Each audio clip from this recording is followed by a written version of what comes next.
សម្រាប់បងប្អូនដែលចូលចិត្តញ៉ាំស្វាយត្រាំឬក៏ក្តឹបស្វាយáបងប្អូនជាលក់អំបិលម្ទេសនិយាយពីថាខែហ្នឹងគឺដឹងតែសប្បាយអហ្មងហើយសម្រាប់អ្នកដែលចេះធ្វើស្វាយត្រាំវិញនិយាយពីថាខែហ្នឹងគឺ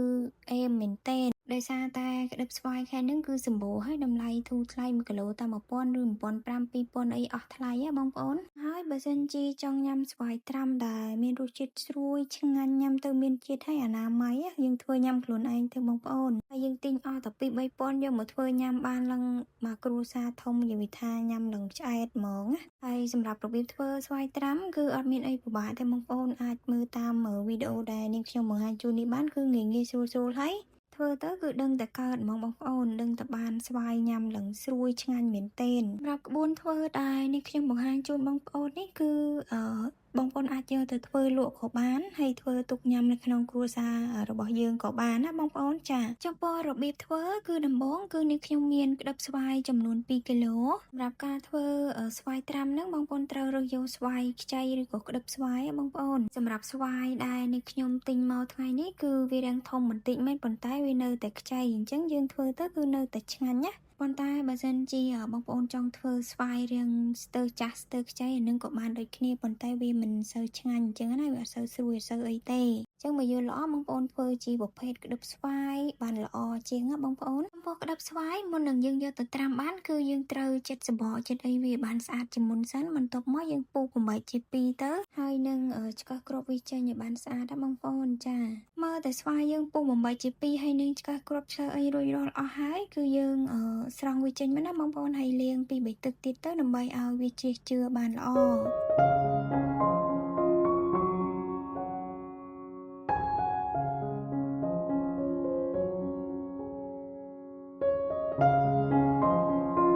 បន្ទាប់ពីនាងខ្ញុំលាងសម្អាតស្វាយបានជ្រះជឿល្អហើយនាងខ្ញុំសម្រោះទុកមួយឡែកសិន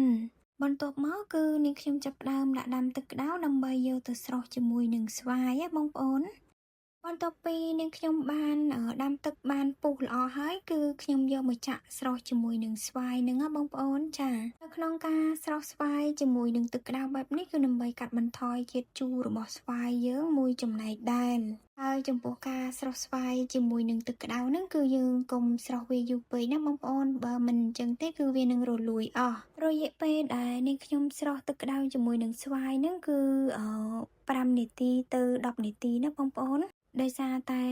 អាកាសធាតុខែហ្នឹងគឺវាត្រជាក់អញ្ចឹងទៅគឺពេលដែលយើងដាក់ស្រុះស្វាយគឺវាអត់សូវក្តៅខ្លាំងពេកទេអញ្ចឹងហើយទើបនាងខ្ញុំធ្វើការស្រុះត្រាំទុកយូរបងប្អូនចាហើយរយៈពេល5ទៅ10នាទីហ្នឹងក៏មិនជាយូរពេកដែរនិយាយទៅគឺយើងអាសាមើលស្វាយរបស់យើងដែរបើសិនជា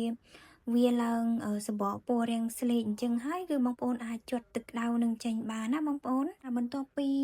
សម្រោះទឹកក្តៅនឹងចេញអស់ហើយគឺនឹងខ្ញុំលាងជាមួយនឹងទឹកត្រជាក់3-4ទឹកទៀតរហូតតតែស្វាយនឹងគឺវាត្រជាក់ធម្មតាវិញណាបងប្អូនបន្ទាប់មកទៀតគឺយើងចាប់ផ្ដើមដាក់ត្រាំស្វាយនឹងជាមួយនឹងទឹកកកណាបងប្អូនហើយចំពោះទឹកកកយើងប្រើឲ្យរាងច្រើនបន្តិចមកហើយត្រាំទុករយៈពេលកន្លះម៉ោងទៅ1ម៉ោងណាដើម្បីឲ្យស្វាយរបស់យើងនឹងគឺវាឡើងស្រួយឆ្ងាញ់នៅពេលដែលយើងដាក់ត្រាំជាមួយនឹងទឹកកកចឹងទៅគឺស្វាយរបស់យើង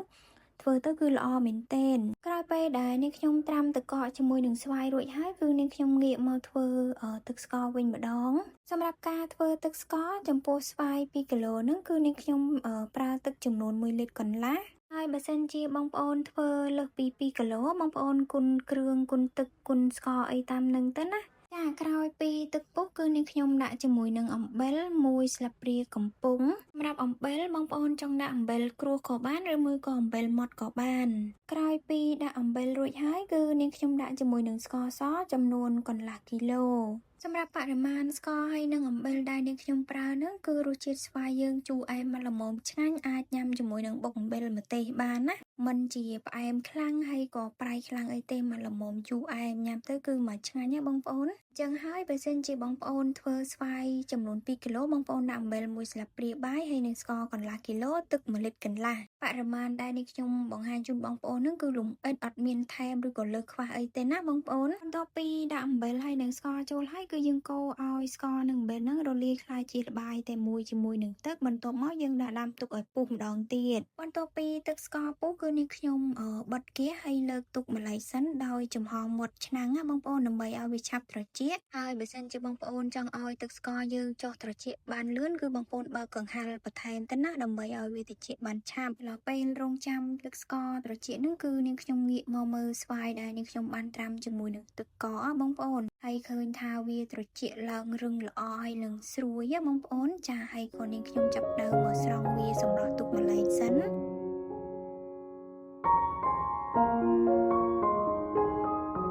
បន្ទាប់ពីស្វាយស្រស់ទឹកល្អហើយគឺនាងខ្ញុំចាប់ផ្ដើមរៀបដាក់នៅក្នុងក្រឡកែវដើម្បីត្រាំជាមួយនឹងទឹកស្ករដែលខ្ញុំបានធ្វើហើយនឹងចុះត្រជាក់ពោះស្វាយគឺយើងរៀបដាក់នៅក្នុងកែវទៅឲ្យមានរបៀបរៀបរយបន្តិចហើយនឹងដាក់បានច្រើនផងអញ្ចឹងណាបងប្អូនសម្រាប់កែវដែលនាងខ្ញុំប្រើហ្នឹងគឺចំណុះ3លីត្រមួយហើយនឹង1លីត្រមួយបងប្អូនហើយបើសិនជាបងប្អូនមានកែវ5លីត្រក៏ល្អដែរយើងដាក់តែមួយកែវទៅអស់ណាចាបន្ទាប់ពីរៀបស្វាយដាក់ក្នុងកែវរួចរាល់អស់ហើយគឺនាងខ្ញុំចាប់ផ្ដើមយកទឹកស្ករហ្នឹងយកមកចាក់ចូលម្ដងបន្តិច